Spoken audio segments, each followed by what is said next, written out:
Welcome to Ovah Coffee. I'm your host, LaRayia, a business owner, artist, and Atlanta transplant, but a true New Yorker at heart. When I'm not running my shop or working on my latest art piece, I'm brewing the perfect cup of coffee or talking to people who inspire me. No, you already know it's okay. So it's one of those situations that I'm like, wow, I've never got to interview my friend. This is exciting. And we're what, like 15 years in? 15 years in. Literally. And we both ended up in Atlanta, transplants. So I'm really excited because Lisette decided to be a part of my special day. Actually, Arrrt Addict. Sorry. Y'all shouldn't know that.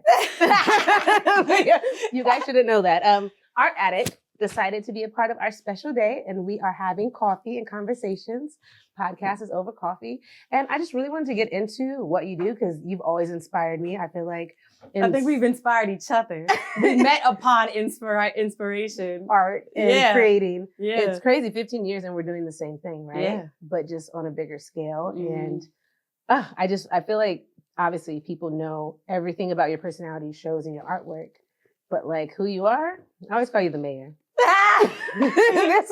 this one makes me more extroverted than I am because you know I'm somebody that I love people, you know, and I think that you could call me the mayor because for me it's like I want to meet everybody. I like having conversations. I like getting to know all cultures. You know, I know we're passionate about being Puerto Rican, but I'm also interested in what everybody else is, you know, how they were raised and what that looked like and how their influences, you know, make them who they are today. Yeah. So I'm the mayor because I just like to learn people. And I love that because I feel like no matter what environment, I've been in so many environments with you, and I feel like that energy always shows through. I feel like all the years, all the phases, I can genuinely say your essence, you've been this person. Yeah, 100%. And I love that. Yeah, I just have way more peace in my life now. Lord, I wasn't going to go there, but it's true. You do.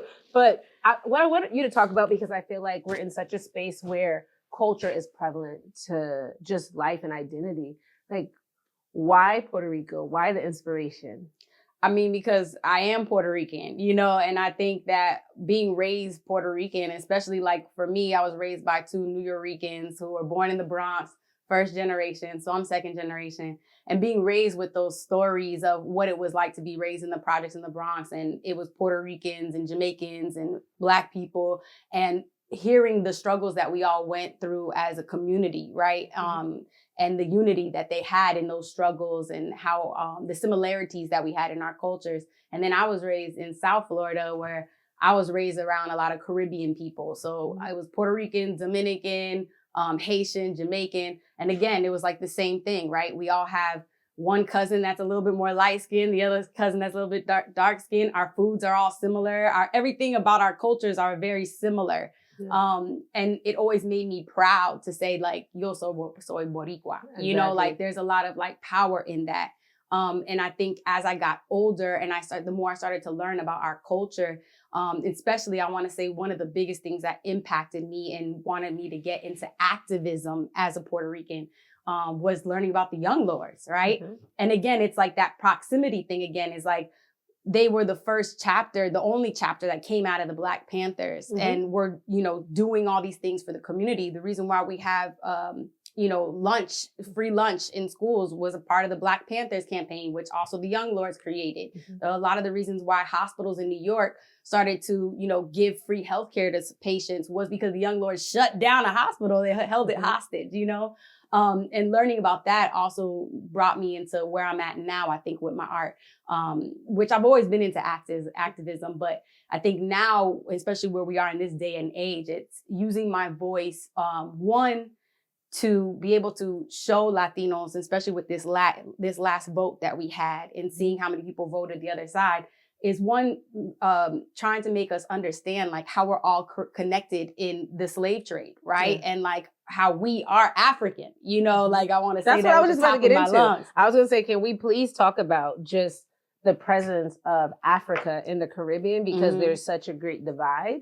Yeah. Right? Like when people have the opportunity to pass or not identify with their Blackness or that story, like how do we bridge that gap and understand it's one and the same? I think it's the education, right? And like it's having these conversations. And I think, unfortunately, yes, like Latin people need these conversations. And as much as I want to be like, oh, Puerto Ricans get it, like we understand our Blackness, that's not true. Listen, every culture has unlearning to do and relearning. You know, like you need to learn the right way. So there are some Puerto Ricans out there that they don't identify with their Blackness, when all in all, I don't care if you got 5% of Black in you, or 2%, or 35 or 50, every Puerto Rican got some Black in them. You know, we're Black, Taino, and Spaniard, you know? And so with me, like what I'm trying to do right now is to use my voice to tell these stories and to educate people. And again, that's on the Latin side and in the Black community, right? Because sometimes we all kind of focus on what our struggles are and like what we're going through in our community, versus saying like, oh, well, they're going through it too. Like, it's the same, right? You know what I'm saying? And that's the thing that I feel like is hard to dismantle from people, is no struggle is bigger than another, because we're all in it. At the end of the day, we've all been othered. And if we can take that and allow that to be where we're connected, and not separating what kind of bean and rice we use, like then we can actually get somewhere, because there's no way to have brown without Black. Facts. And just from painting, like I always say that. That's always my very basic, like, I love that. It's very basic. Yeah, you can't, and these conversations need to be had, and just also coming to the South, right? Right. How was it for you? Because I know like it was definitely a culture shock, but how was it for you when it came to not having as big of a Puerto Rican, obviously LA we know didn't have it as well, but how did you deal with that? Because there's this idea where it is divided. It's like, if you're brown or you're Spanish speaking, then you aren't Black, but it's like, no, those things literally connect. Like, how did you? Well, I feel like, you know, Atlanta has definitely been interesting, but to me, it's not very far off from what I experienced in LA. You know, I feel like it's very black and white here. You know, it's very black and white, but there is a lot of Puerto Ricans here. And when I was painting my biggest mural to this day on the Beltline, which is Somos Boricanos, and it's like all Taino under the bridge, every day I would have somebody come up to me and be like, oh, like this is Taino, oh my God, like